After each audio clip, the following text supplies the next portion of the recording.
c'est plutôt une réunion de concertation avec les délégués de quartier, le comité consultatif porté par l'association Oulaba et quelques chefs de service et aussi les forces de défense et de sécurité. Parce que, comme vous le savez, ces temps-ci, il y a eu des problèmes avec la sortie inopinée du Kankourang, qui sortait sans autorisation plutôt, parce qu'une réglementation a été mise en vigueur depuis 2021 avec l'association Oulaba. Mais il y a des jeunes qui défiaient les dispositions et qui sortaient le Kankourang n'importe comment. Et ça a eu comme conséquence des risques d'affrontement entre les jeunes et même entre les jeunes et certains éléments de l'armée. Donc, ce qui a fait que cette réunion soit convoquée pour quand même mettre les gens devant leurs responsabilités, mais rappeler aussi les règlements qui sont en vigueur et qui encadrent la sortie du Kankourang. Et aussi, cette réunion aussi nous a permis de revisiter un peu les procédures et de faire des recommandations par rapport à la redynamisation du comité, qui doit jouer pleinement son rôle, et également de mieux sensibiliser les jeunes qui défient vraiment les structures qui ont été mises en place. Les délégués de quartier aussi ont été appelés à jouer leur rôle au sein des quartiers parce que les Kankourang sortent des quartiers et il faut que tout cela soit mieux organisé au sein des quartiers.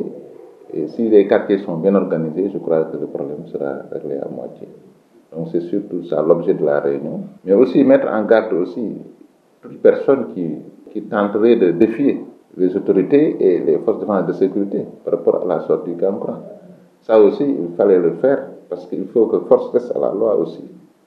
Donc, mais nous souhaitons vraiment que avec les concertations qui vont se poursuivre avec les jeunes, que chacun reviendra à la raison et que les procédures seront respectées pour que les Kankourang puissent sortir vraiment en toute légalité et soient mieux encadrés par les forces de défense et de sécurité.